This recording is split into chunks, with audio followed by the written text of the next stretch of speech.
Hey, how's it going, everybody? It is Josh Thomas here from the Bit Block, and I'm incredibly excited because I am joined by Mr. RogersBase. That incredibly excites you? Really? How many of these discussions have we done at this point? I think we've had like 7 at least. At least? How about like 100? We've done We so need to figure many. out when we do our 100th discussion, and we'll just Yeah, make we it should. the craziest thing imaginable. I remember our first one was Smash Brothers. When the Smash Brothers 3DS stuff leaked, that was our first one. No. In fact, it was earlier than that. The first one we did was Greninja. It was Greninja and Sheik in Smash Brothers, and you weren't happy with that, and I was.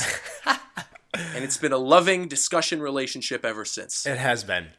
Today we're going to be discussing Paper Mario Color Splash, and I have a feeling this could be a little bit of a doozy of a discussion because we have pretty different opinions, I think, on the game. But oddly enough, I think we agree on what we don't like and what we did like. Yet I'm a lot less forgiving than I think you are.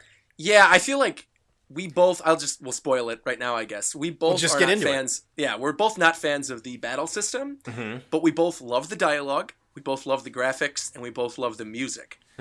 And that is weird how we have such differing opinions, because I guess for me, here's maybe the thing is I have not been covering Color Splash at all, right? You've been doing reactions to the videos, you've seen more of the recent stuff. I have not seen anything beyond E3. I was like, nope, this doesn't interest me. There aren't partners. I'm not even going to bother with it. So for me, I went in with extraordinarily low expectations. And the first hour I spent with the game, where you're walking through the plaza and you're learning the story, just for me, I found myself really enjoying it. And as I progressed through the first couple missions, I found that I don't know, the battle system didn't bother me as much. And I went in already knowing to change the controls to that advanced control setting after talking to you and talking to GameXplain. So I didn't go in really struggling with the controls. And I don't know, I've been having a really good time with it. So I actually think the battling in this game is worse than any other Paper Mario I have ever played. And Super Paper Mario doesn't even have battling, and it still somehow manages to be more enjoyable. It's so bad. Having to constantly look down at the gamepad screen? Who thought that was a good idea? Mr. Enuma himself at E3 said they'd removed the gamepad functionality from Breath of the Wild because as they played, they felt it was not adding anything to the experience and it was just annoying. And he's absolutely right.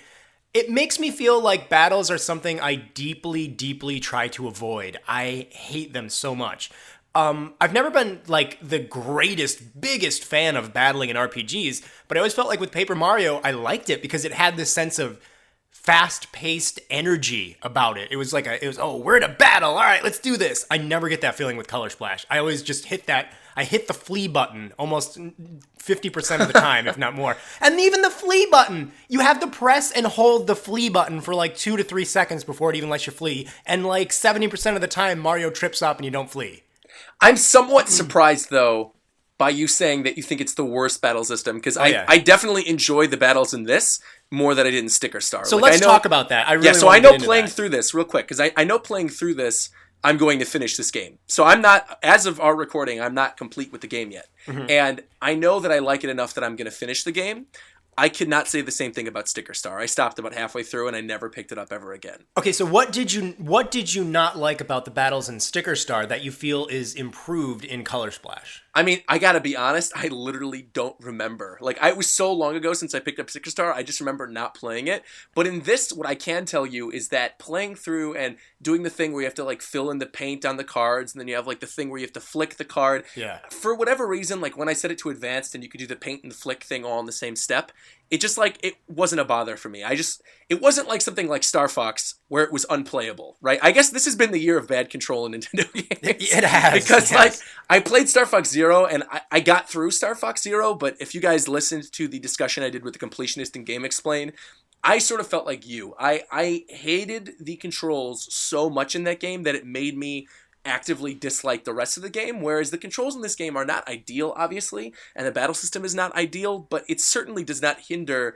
the rest of my play experience, because I feel like this is almost like walking through an interactive storybook this time around. It feels sort of maybe going along what you said, is that the battle system is much less important overall, and the things that are making you want to play through the game are the story, are the characters, are the fun little, like interactions between the one shy guy and the stack of shy guys when you're walking through the little windmill thing, and you feel for that poor little single shy guy, and then he falls in the water and his paint's running. I don't know. There's moments like that really make me want to continue playing through the game, and there's really cool original things they're doing with the paper beyond one other thing that I think we'll both talk about, which is something that we kind of feel is like, why did they even do this, which is the cutout portions. Yeah. I don't really get why they have those cutout portions. They really don't add a lot to it.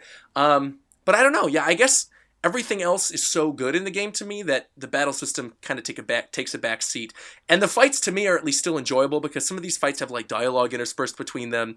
And I don't know. It didn't bother me. One thing I will say though, in terms of the battle system that does bother me, I don't remember this being in any other Paper Mario game, but I also think it just bothered me in general when I was playing through this. There should be an option for Mario to dodge attacks by jumping. And he can't do that in this game. He only shields with his hat. And I think that's kind of weird. So there actually is it's the frog suit. You can get a frog suit card, and that allows you I'm not there yet. I'm not there yet. Yeah. But again, it's like you would have to use that as one of your attacks. You'd have to put that out first, and then so it's it's not the most ideal thing. In my review, I actually made a point to do a step-by-step guide of battling in every Paper Mario game, except for the original, because it's basically the same as Thousand Year Door. And if you watch that review, you can kind of instantly see just how much more fast-paced and intuitive and fun the battling used to be, even in Sticker Star. Sticker Star's battles, you could say they were pointless because you didn't level up like you would in a traditional Mario game, a Paper Mario game. And I get that. But at the same time, at least they were fast. At least they were, they had an energy about them. It was very intuitive. These have the same problems as Sticker Star. A lot of people will be like, no, Josh, you're wrong. You can collect paper hammer scraps, and those level up. I was just going to bring that up. Yeah. Okay, but listen, good old Joshy boy did some research here, because I was very suspicious of that, and I'm even going to do a separate video about this. Okay. So I did a little research, and I avoided collecting those hammer scraps after every battle, and I would even flee a lot of the battles. So I treated battles as if they were worthless. And I beat this game with only 200 in my paint hammer. And everybody else seems to be beating it with about 400. So I only leveled up accidentally about 3 times because I couldn't avoid it. So really, you don't really need to collect those. It does. That's crazy because I've leveled up twice in the small amount of time that I've played the game. so for you to say you beat it at 3 is shocking to me. Yeah, there was never any issue where it's like, I don't have enough paint. Turns out that you do need a lot of paint in your hammer. It's just something they put in there, but I guess they didn't test it enough.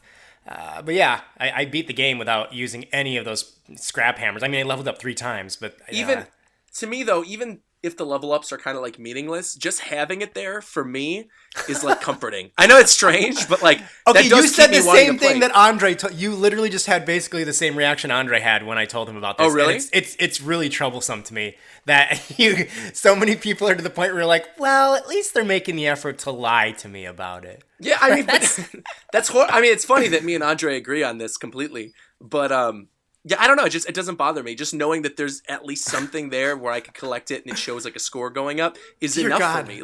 Sticker Star didn't have that. And the other thing I will say about this compared to Sticker Star, because I see a lot of people comparing the two, this has so much more character than Sticker Star ever had. Everything about this game oozes character. The dialogue, all the little funny interactions, graphically, this game is outstanding. This is one of the prettiest games I've ever played in my life.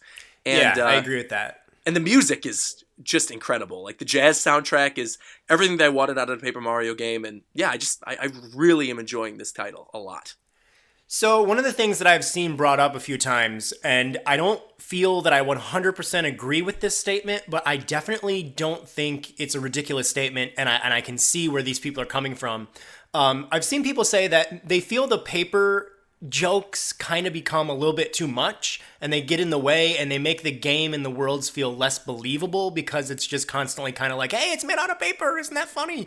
I actually do like it. I like the silly paperness, but when I stop and think about it, I do believe in these worlds less than I did in the first 2 Paper Marios. And I think the reason is because it's all made out of paper and it keeps throwing paper jokes at me. Again, I'm not complaining. I like it, but I will say it does make the worlds probably less believable in the way there's less emotion that I get from the worlds compared to what I did with the first 2 Paper Marios.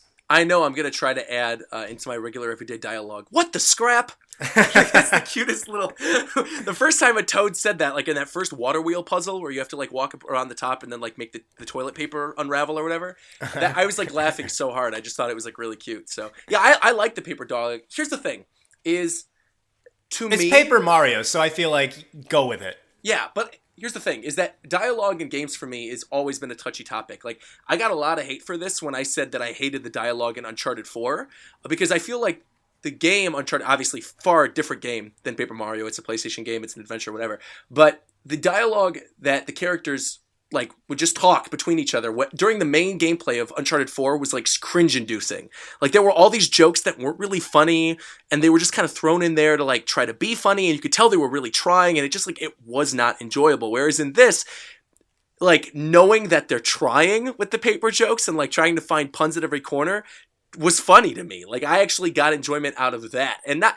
It's weird that it's like enjoyment on a meta level, but I really did enjoy it. Like.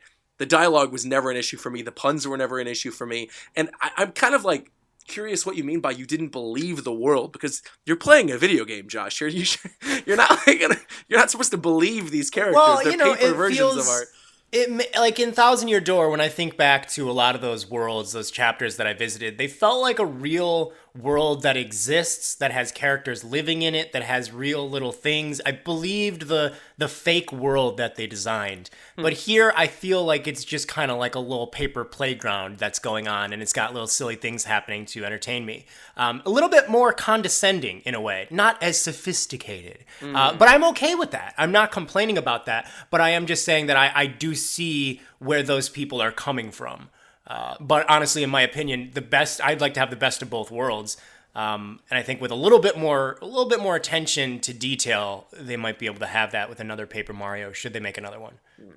There's just like, I feel like another thing they're really doing well, again, bringing it back to the characters and the dialogue, is there's so many like optional little mini stories that are hidden in this game. Like my buddy Zeph is playing through the game right now, and he screenshotted a thing and put it on Twitter of like a Shy Guy that you meet on a train, and the Shy Guy's like, man, I wish I didn't really have to fight you, Mario, but life is how life is, so maybe when we see each other again, I'll try to take it easy on you. And then he screenshotted another portion like way later in the game when Mario's in a forest and he beats a random Shy Guy, and the Shy Guy brings up this little dialogue thing, and he's like, if I had to go down, I'm glad it was you, Mario. Thanks for taking the time to talk with me. And then he like dies, and it's just, I love that kind of like, that's the attention to detail that I love in this game that was missing from Sticker Star, and I also kind of think was missing from Super Paper Mario. And I know I'm going to get hate for that, but I hate Super Paper Mario. I'll take the hate off you, and I'll let them hate me. I hate that game. Because I like some of the dialogue in Super Paper Mario, but I just didn't like the weird offbeat Picasso-looking characters and the weird non-Mario looking. I don't know. I just wasn't a fan of that game. I certainly think the Color Splash, even in the little I've played of it, and I'm about like 4 or 5 hours in, is definitely better than Sticker Star to me, and definitely better than Super Paper Mario. I'd say this is top 3 best Paper Mario games of all time. I'm also going to include Paper Jam in that. I did not like Paper Jam at all, and neither did you, so... Right, I think I'd say that's more of a Mario and Luigi than a Paper Mario. I agree. So it's funny, you brought up something I actually wanted to talk about, and I totally forgot what the hell it was. Oh, no. Okay, so I remember. So you talked about the characters in Super Paper Mario and how you hated how they were all like Picasso and stuff. Yeah. So one of the things that we always hear from Paper Mario fans is we always blame Miyamoto for this. And I did in my review. The conclusion to my review is basically me saying Miyamoto's not God. Stop listening to everything he says. He needs to step back a bit and let his team do their own thing. So the common consensus is that the games have generic characters that are just Toads because of Miyamoto. Mr. Miyamoto said, finish the game. This was when he was talking about Sticker Star. He said, finish the game with only Mario characters. As much as possible, just use characters from the Mario universe. And so a lot of people, I think, are taking that to mean Miyamoto means you can't wear costumes, they can't be in costumes, they can't have facial hair or lipstick or pigtails or different types of hairstyles. They all just have to be basic Mario characters. And I'm not sure if that's what he meant. Because you mentioned Super Paper Mario. Well, that's the game that came before Sticker Star. So maybe Miyamoto looked at Super Paper Mario and said, God, what are these characters? What are you guys doing here? These characters are horrible. You know what? Right. From now on, just do Mario characters. Don't do this anymore. And if this is the case, I apologize to Shigeru Miyamoto. I totally agree with him on this, and I owe him a huge apology if this is what he was referring to. And maybe he didn't mean, hey, you can only make generic Toads. Maybe he meant go back to the way you used to do it and put the Toads in little costumes and stuff. Don't make these weird, ugly-looking shape characters.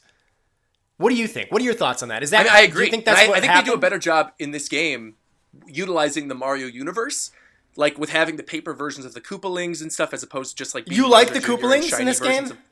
What'd you say? Do you like the Koopalings in this game? Absolutely, yeah. Oh my god, there's where we can have an argument. I effing hate the Koopalings anymore. I'm so tired of them showing up in everything. I didn't mind in this because we've never really seen paper versions of them. We saw like the Mario and Luigi versions of them in Paper Jam, but we haven't really seen like paper versions like this. And I don't know, it was cute to me. It was like a unique thing. This is the first time they've done it, and I was fine with it. But looking back on the old Paper Marios where we had a papercraft dragon and a weird heart that was wearing a weird monster costume and eating ghosts, and it's like we had so many clever original bosses. Tubba Grubba was one of my favorite battles. I love that first. I love that battle.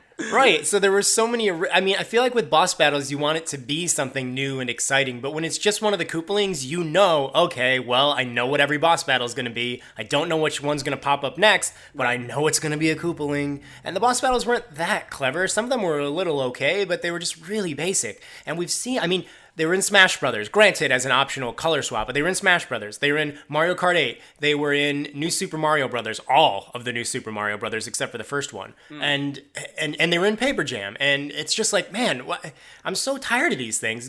Go back to making original boss battles. I feel like this has just been the generation of the Koopalings, though, because kill them, remember, please. For a long time, the Koopalings were not in games. Right, like, those were the glory Mario Kart days. This Mario Kart was the first time they added them. This was the first time in any Smash Brothers game they had any of the Koopa Kids or Bowser Jr. I mean, it was the first time for a lot of these series that we even saw the Koopalings in any other capacity since, I think, like, what was the last time we saw them before this generation? Well, I guess you wouldn't count. Would you count the Wii as this generation? Because when were they in the Wii? They were in New Super Mario Brothers Wii. That was when they made a return being absent. That's right. They were in New Super Mario Brothers. Yeah, I don't know. I mean, I guess I'd include that with this stuff too. I feel like since then they've been put in everything. But I don't know. I just didn't really mind this time around. I thought that was like the thing about this game. And I'd be, of course, happy to make it go back to like the Papercraft Dragons of Thousand Year Door or like those weird little quirky boss battles. I'd love to see that come back again. But this is certainly a step in the right direction as opposed to Sticker Star. So, I mean, I'm not going to complain about that. Well, Sticker Star had, they didn't have original bosses, they had but Bowser they had Jr. and they had like the weird sticker versions of characters. They had like Petey Piranha was there and stuff like that. I'll take that over the Koopalings any day. I hate these idiots so much. But yeah, and the other thing, just going back a little bit about the whole Miyamoto and his influence on the Paper Mario series, it's interesting because this game is loaded with toads. Right. And Mr. Miyamoto's least favorite character in Mario Kart, he said, is Toad. In an interview, they asked him what his least favorite character to race as. Really? He said Toad. And he answered like really quickly, as if he hates Toad. He's like, Toad. Hi! So it makes me wonder, is Miyamoto even looking at these games? Because like, wouldn't he be like, whoa, what is with all the stupid toads everywhere?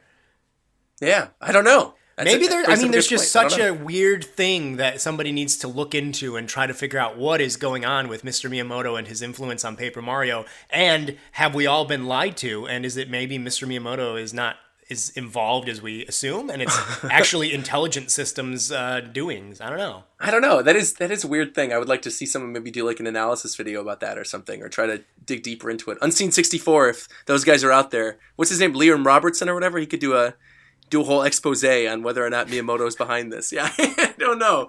I don't, like, again, the battle system, the Koopalings, because there's so much other good stuff in the game, like those small little gripes don't really bother me as much. Like, again, I feel like the graphics are so good and the music is so good and it just feels like fresh to me, which is something that we did not have in Sticker Star. And sure, there are bad things from that game that come back. Like, I'm still not really a fan of the world map, like how you go to like chapter to chapter and you move. I don't really like that. And the world map isn't super clear a lot of the time. I don't know, like, it's a bit messy, yeah. It's a bit messy. It has a lot of stuff going on, and once you start unlocking more levels, it can become like a little bit of like, okay, what route do I have to take to get over to this other thing? And you can zoom out, but still, it's just, it's not that great. But ultimately, I do think, like I said, this is a step in the right direction. I do think, even based on the bit I played so far, I think it's the third best Paper Mario game. I'm going to play this to completion. I'm probably going to do a review when I'm done, too, and I can't remember the last time I did a review of a Wii U game, so I'm looking forward to that. Yeah, I mean, you know, for me, it's a weird game because it's like there are some things where I'm just like absolutely happy with them. Like, I'm happy that it has more original level design. It's still not on par with the past two Paper Mario games, you know, like the first two. But it is a step in the right direction as far as that. And I will happily applaud them for making more than just the generic New Super Mario Brothers themed levels. You know, so it does that good. The graphics, like you've said, the visuals are just so darn good. I love the way the game looks. This is the Paper Mario art style perfected, and moving forward, I want them to continue with this look.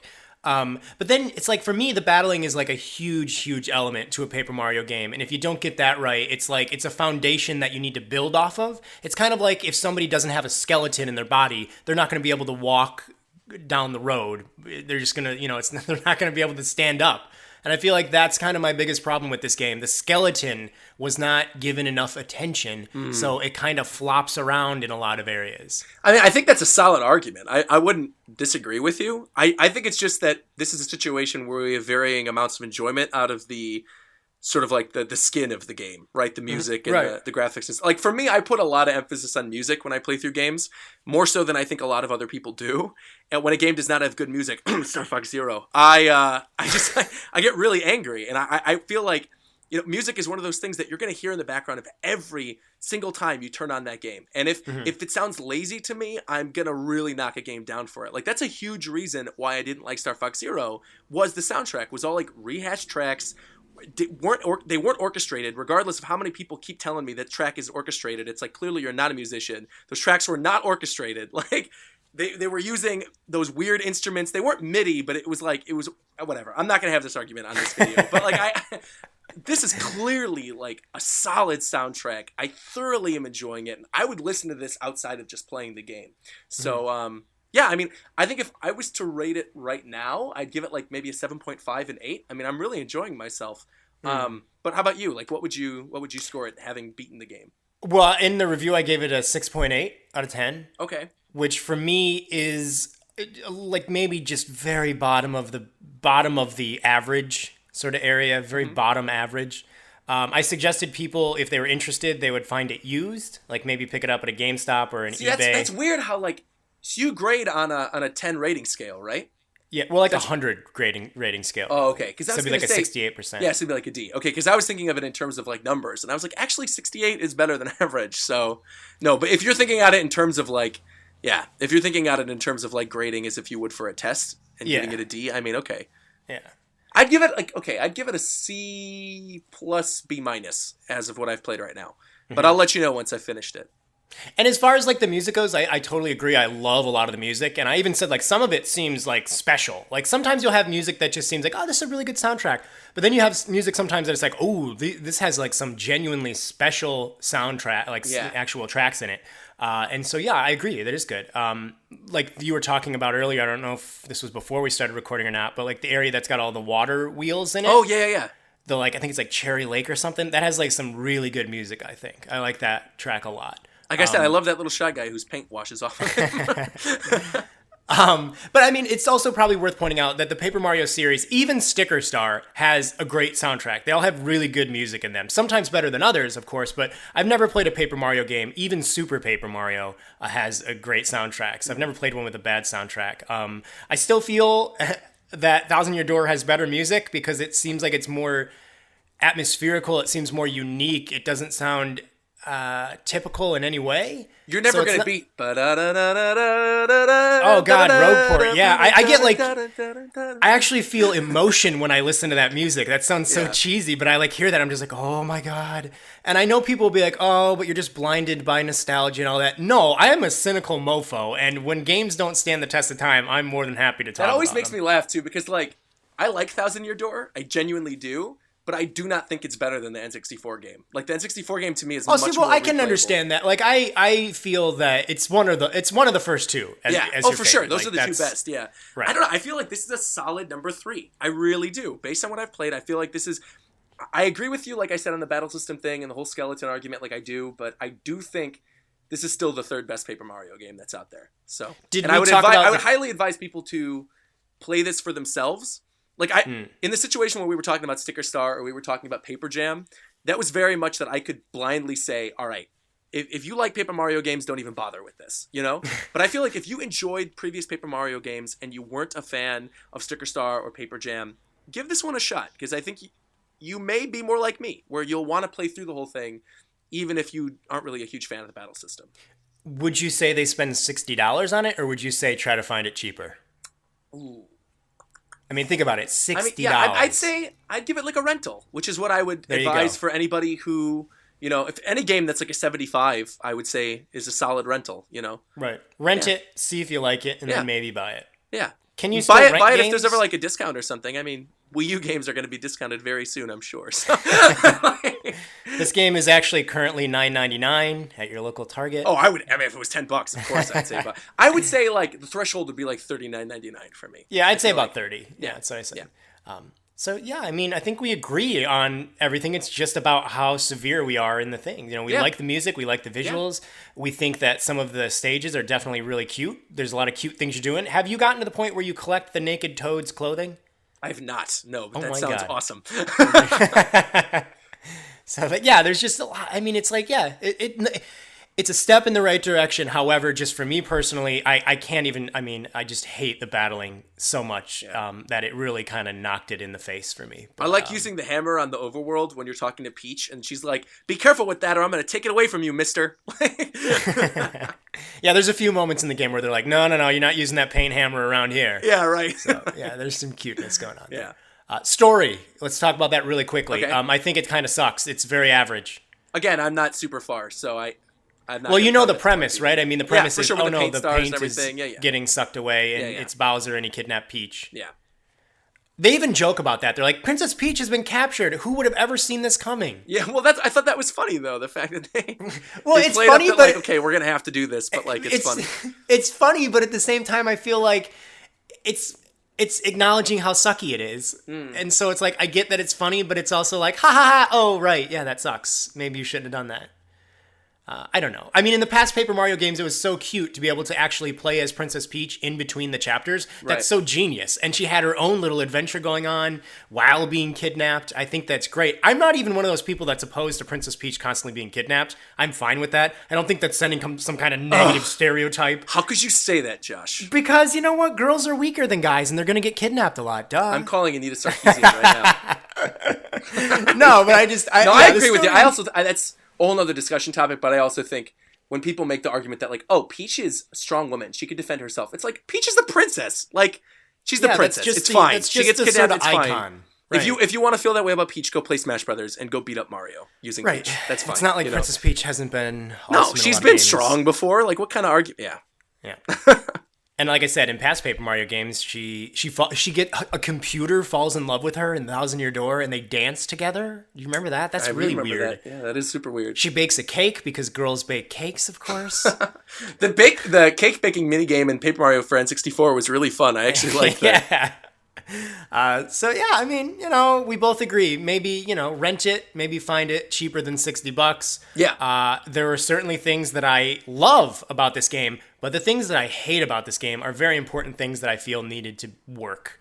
Yeah. And Roger, you like it a little bit more than me. Yeah. I'm definitely gonna, like I said, I'm gonna beat it. I'm gonna play through to completion. I know I'm gonna enjoy the rest of it. It's just, I don't know. It's mostly, like I said, to see the different environments and to hear the music. It's not really because I'm enjoying the battle system. Well, it's funny because there actually are some levels in this game where you don't even have a lot of enemies around, so you don't have to battle, and those generally were some of my favorites. There's like a little haunted hotel. I won't spoil anything, Okay. but there's a haunted hotel, and there's only like maybe 2 instances where enemies might show up. The rest of it is just like solving a mystery. So I was Puzzles like, oh and man, exploring. That's cool then. I like that. yeah, it's great because I don't. It's like it's not even like using the battle, and I think the levels that did that are actually way more enjoyable. Cool. So yeah, that is those are our thoughts on Paper Mario Color Splash. Roger might do a review. We'll see if he does. I will for sure. I know for a fact I'm going to. I'm liking it enough, and I have enough that I want to talk about that I will do one. I'm interested in seeing it. Mm-hmm. Roger, all of your information is going to be in the description. Do you want to point anything out where they can find you? They know me. RogersBase everywhere at this point. By the way, I know you saw it, but I just hit 100,000 subscribers, Josh. I'm coming up. I'm on your tail. Right there. I'll insert the meme air horn here. But I know a lot of that's in part to me doing these discussions with you. So thank you for being such really a good fun. YouTube buddy up to this point, and I'm looking forward to more discussions. Yeah, I'm proud of you. You really hit your niche with the anime reviews. I did with that One Piece. You nailed it. What's the most popular ones that you do? The One Piece stuff? Definitely One Piece. Yeah. Didn't you used to do something called Food Wars? I did. I dropped Food Wars. Yeah. Why, Roger? Do more Food Wars reactions. Don't do this. No, I do My Hero Academia, One Piece, One Punch Man, Mob Psycho, Attack on Titan, and then of course Nintendo stuff. I cover all the Nintendo stuff. Pokemon, Sun and Moon's coming out. Sun and Moon's looking good. And then obviously once we have more to talk about more Nintendo games, I'll be doing a lot more Nintendo content. But it's sort of been a dry spell, so it's good that I do other content in the meantime. Otherwise, I would have a dead channel. So it's been a kind of boring 2 years, I would say. All right, thanks for listening, guys. We will catch you next time. bye bye.